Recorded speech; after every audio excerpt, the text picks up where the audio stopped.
Hello friends, welcome to my channel.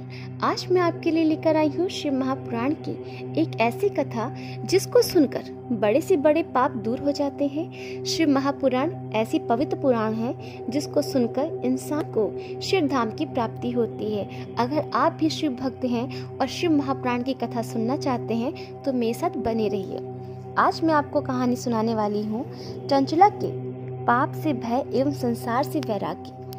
Shaunaka जी ने कहा, हे प्रभु, आप बुद्धिमान हो, भाग्यशाली हो एवं सर्वज्ञ हो।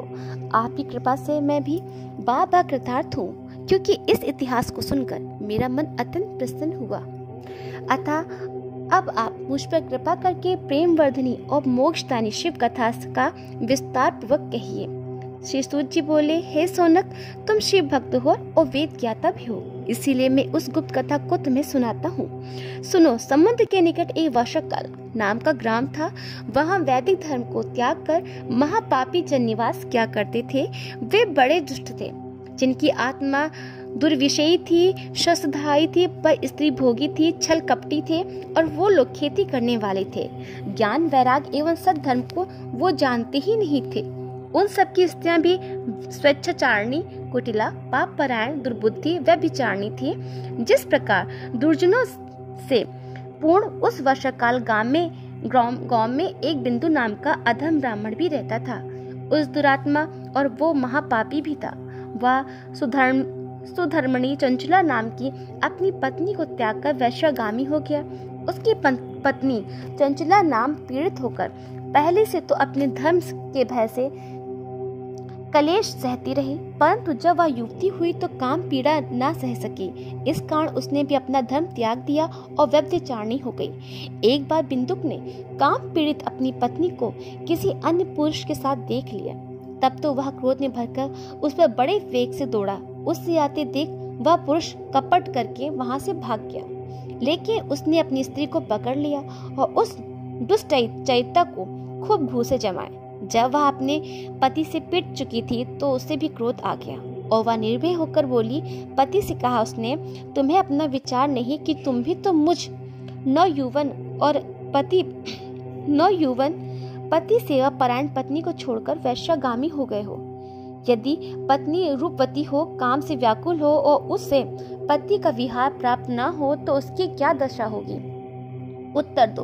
मैं रूपवती हूँ, नवयुवना हूँ, और मुझे तुम्हारा संग प्राप्त नहीं है। फिर मैं किस प्रकार काम पीड़ा को सहन करूँ? सूत जी बोले, जब उस ब्राह्मण की पत्नी ने ऐसा कहा तो वह दुर्बुद्धि पापी ने अपनी पत्नी से कहा, तुमने सत्य कहा है, तुम्हारा मन भी काम से व्याकुल है।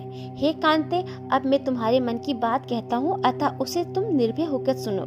तुम निर्भय होकर पर पुरुषों के साथ विहार करो, परंतु उनसे धन भी तो लो, क्योंकि मैं वैश्यागामी हो गया हूँ। इसीलिए तू उनसे धन लेकर मुझे देती रहे, जिससे मेरा और तेरा दोनों का स्वार्थ सिद्ध होता रहे। सूत जी बोले, पति की यह बात सुनकर चंचला बहुत प्रसन्न हुई और पति की बात स्वीकार कर ली। अब तो वे दोनों कुकर्मी हो गए और कुकर्म में पड़ गए। इस प्रकार उन दोनों दुराचारियों को कुकर्म करते हुए बहुत समय बीत गया। कुमति दुष्ट ब्राह्मण समय आने पर वह मर गया और घोर पापों के कारण नरक में गया तथा बहुत काल तक पर्यंत नरक भोगता रहा। इसके अनंतर पापी विंध्याचल पर्वत पर जाकर एक भयंकर पिशाच बन गया। अब बिंदुक पति के मर जाने पर मूर्ख चंचला पर पुरुषों के साथ घर में ही रह गई। पर पुरुषों के साथ उसका यौवन बीतने लगा। एक बार देव योग से पुण्य पर्व के आने पर वह नारी बंधुओं के साथ गोकर्ण क्षेत्र में आ गई। बंधुओं के प्रसंग से उसने भी तीर्थ पर स्नान किया। बंधुओं के साथ इधर उधर घूमने लगी। किसी देवालय में पहुंचकर उसने देवज्ञ के मुख से शिव महापुराण की पवित्र कथा सुनी। कथा में उसने सुना कि जो स्त्री पर पुरुषों के साथ व्यभिचारी करती है उसे यमलोक में यमदूत लोहे के परिधि से तपाकर उसकी योनि में डाल देते हैं। ऐसे वैराग्य वर्धनी कथा को सुनकर वह भय से कांप उठी। अब कथा समाप्त हो गई और वह श्रोतागण भी चले गए। तब वह डरती हुई शिव भक्त कथा वाचक के पास जाकर बोली, हे महाराज, मैं दुराचारिणी हूँ और मेरा चैत्र पापमय है। मुझ मूर्खा ने अपना यौवन व्यभिचार में कामस्त होकर व्यतीत कर दिया है। आज आपकी वैरागदायक कथा को सुनकर मुझे ज्ञान हुआ है। दुराचार में पड़ी हुई स्वधर्म से पतित महानिंदनीय मेरी क्या गति होगी? हे महाराज, मैं क्या करूं? किसकी शरण लूं? नरक समुद्र में गिरती हुई मुझे कौन आकर बचाएगा? हे विप्रवर, आप ही मेरे पिता हो। अब मैं आपके चरणों में शरण लेती हूँ। अतः कृपा करके मुझ अबला का उद्धार कीजिए। सूत जी बोले। जब वह ऐसा दीन वचन बोली तब ब्राह्मण ने अति दया करके उसे उठा लिया। ब्राह्मण बोला, मुझे यह प्रसन्नता है कि तुझे समय पर ज्ञान हो गया। यह सब सदा शिव की कृपा है। अब तू भयभीत ना हो। शिव जी की कृपा से तेरे सब पाप नष्ट हो जाएंगे। शिव कथा के स्वर्ण से तुम्हारी ऐसी सुबुद्धि हुई हो जो विषयों से वैराग्य हुआ है। तत्पश्चात संयुक्त तुम्हारी मति शुद्ध हो गई है। इस शिव महापुराण की कथा के स्वर्ण से जैसा हृदय पवित्र होता है वैसा अन्य उपायों से नहीं होता है।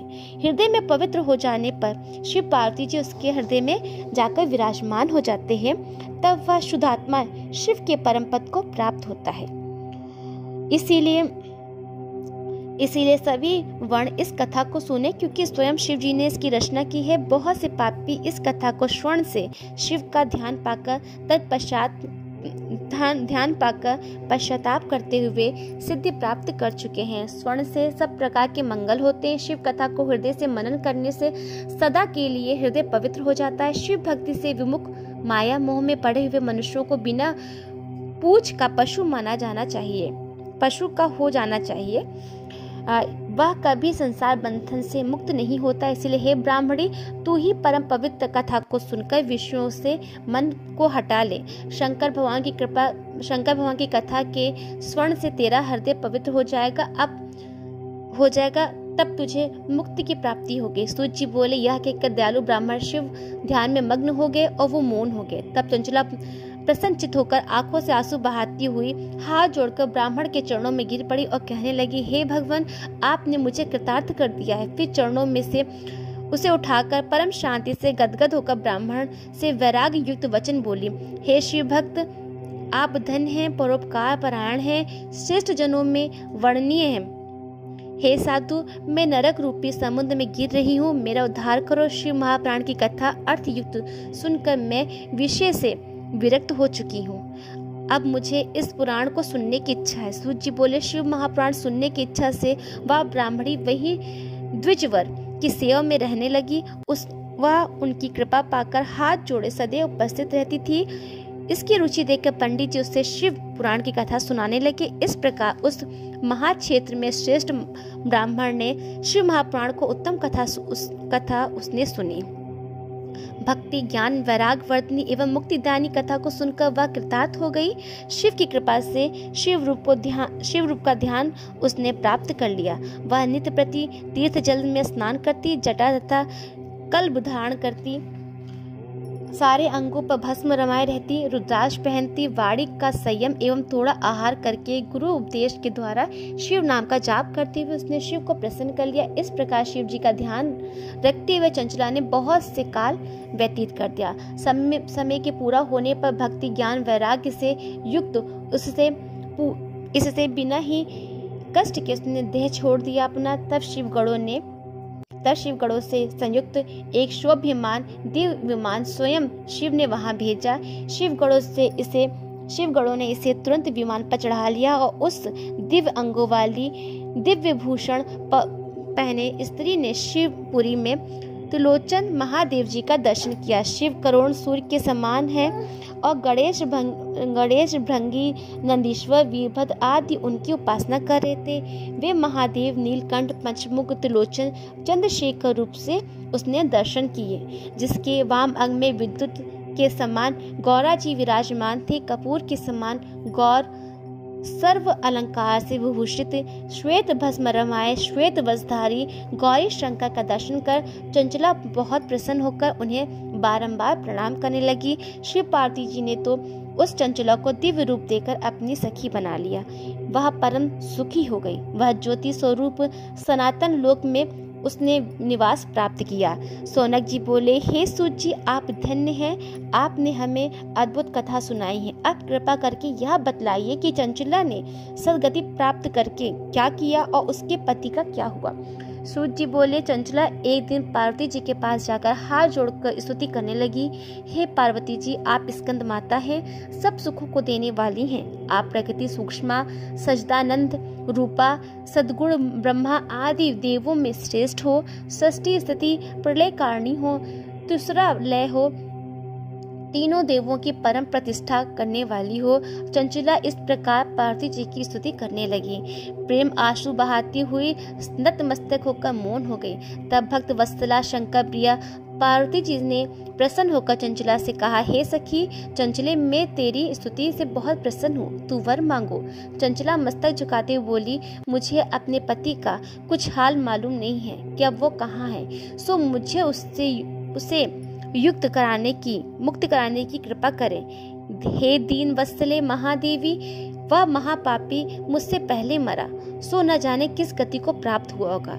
यह सुनकर पार्वती जी प्रसन्न होकर बोली, तेरा पति बिंदुक वैश्यागामी महापापी मरकर नरक में गया है, अनेक वर्षों तक दुख भोग कर अब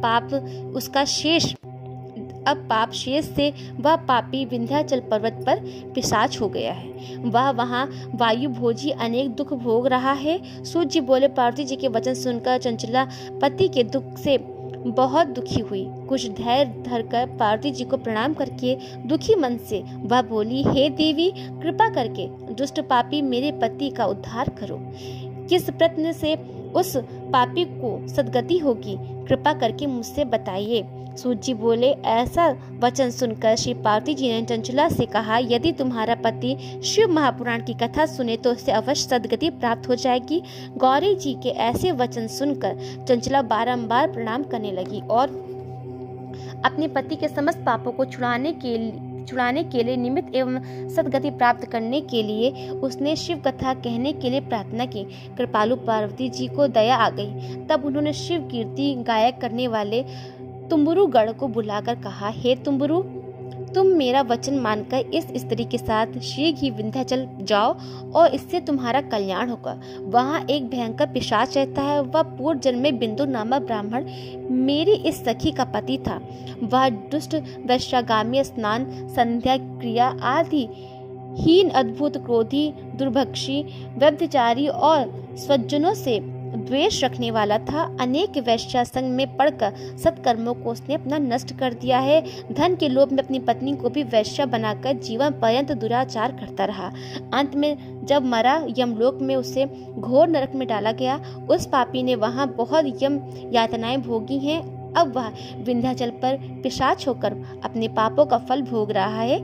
इसलिए तुम वहां जाकर यत्न पूर्वक शिव महापुराण की पाप विनाशनी दिव्य कथा उसके सामने कहो, क्योंकि शिव महापुराण की कथा के प्रभाव से वह शुद्ध हो जाएगा, प्रेत भाव को त्याग देगा। सूत जी बोले, जब पार्वती जी ने इस प्रकार कहा, तब चंचला तुम्बुरु के साथ विमान पर चढ़कर विंध्याचल पर्वत पर पहुंची और वहां उसने बड़े विशाल शरीर और महाहनु वाले हंसते अथवा रोते हुए विकट आकार वाले पिशाच को देखा। उस भयंकर पिशाच को महाबली तुम्बुरु नामक गंधर्व ने बलपूर्वक पकड़ लिया, पाशों में बांध दिया। तब उसे शिव पुराण कथा उसने सुनाने के लिए महान उत्सव मनाया। उस दिन से वह प्रसिद्ध हो गया कि गौरी की आज्ञा से पिशाच को ताड़ने के लिए तुम्बुरु गंधर्व विंध्याचल पर शिव महापुराण की कथा कहेंगे।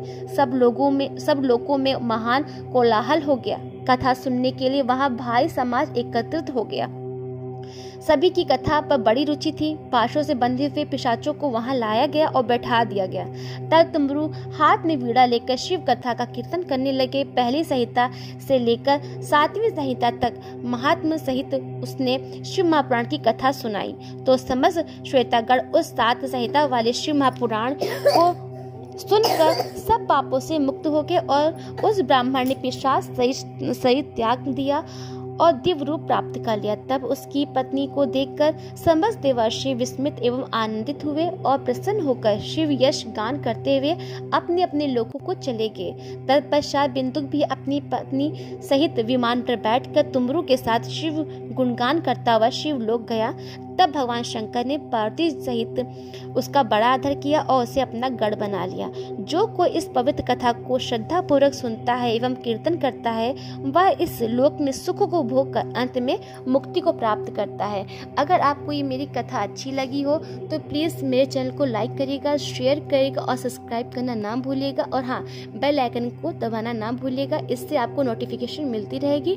और मैं इसी चैनल पर भगवान शिव महापुराण की एक से एक अच्छी अच्छी कथाएं आपके सामने लाती रहूँगी और शिव दर्शन कराती रहूँगी। तो मेरे साथ बने रहिए और मेरा सपोर्ट करिए। जय श्री राम, जय हनुमान।